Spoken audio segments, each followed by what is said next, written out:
Any survivor of Kovno said that was one of the saddest days in the ghetto, when they ripped out children from their parents' arms. They threw them onto wagons, threw them onto trucks, and drove them out to the 9th Fort, where separated from their parents. They were shot in these pits at the 9th Fort, the children of Kovno, the future Slabatke Yidden, who were killed here. And the reason they did that is because they were trying to only keep productive slave labor. They didn't want any children in the ghetto anymore. And at one point, they just took all the children of the Kovno Ghetto one afternoon. They did over actually 2 days, and one of the days was Friday. There was a Yid in Kovno who, his little boy, he was trying to run and hide with him because it was during the children's Aktion. And he was spotted by an SS man. And this SS guy saw the boy and he ran over and ripped the boy out of the father's arms, took the child and put him on the truck, and the truck went rumbling off to here to the 9th Fort, where that boy was shot and killed. The father is devastated.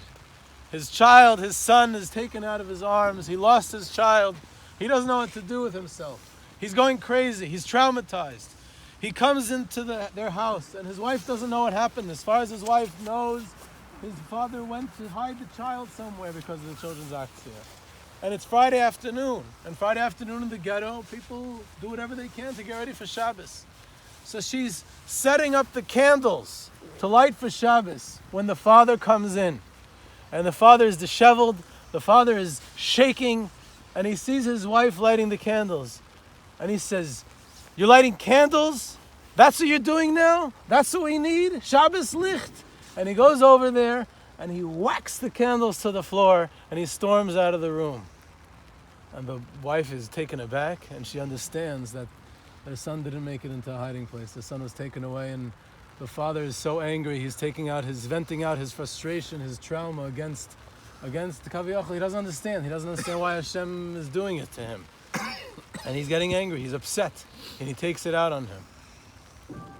After a few seconds, the wife regains her composure, the mother, and this Yiddishe Momma takes the candles off the floor, puts them back into the leichter, lights the candles, makes a bracha, and says the tefillah that Hashem should give her children, that should be Tamid Chachamim, that should be Yarei Shemayim, that should bring nachas to the Rebbeinu Shalom.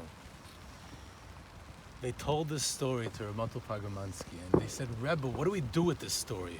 Give us something to take out of it. Tell us. Explain it to us." And Rav Mottel Pogromanski says, "Let me tell you the pshat. I'll tell you the pshat in the father. Did you ever go to a supermarket at the checkout line, and there's candies there, and this little boy wants candy, and the father says, 'No, you can't have.' What does the son do? He throws a tantrum. He lies down on the floor and he starts screaming and he says, 'Tati, give me candy!' And the father says, 'No, you can't have candy now.' And he grabs his father's pants and he starts banging it. And he starts screaming, 'You're ichi, Tati! I don't like you, I want candy!' What's the son saying? The son's saying, 'The only one who could give me candy is my tata. No one can give me candy.' He doesn't scream to anyone else. He doesn't ask anyone else. He doesn't take himself. He realizes that the only person who could provide for him is his father. He says this son throwing a tantrum is expressing the greatest emunah in his father. He said that's what the father in this Maisa is.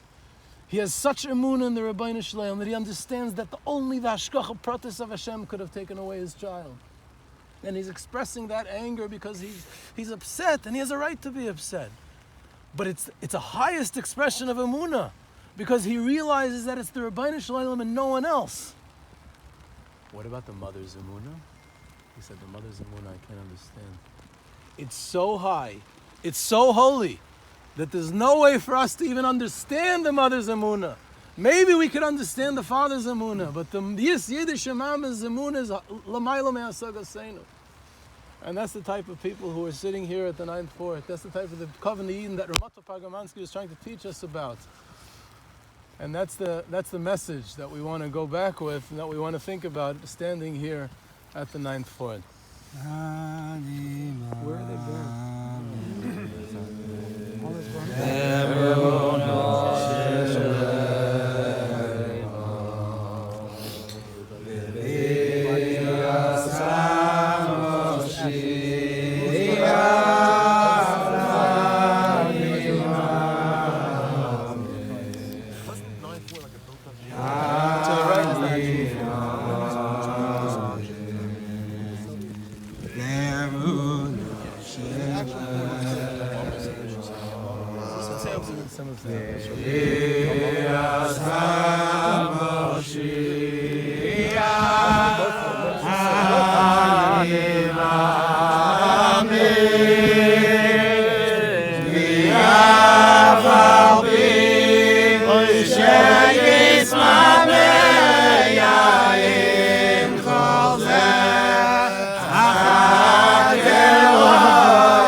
Shall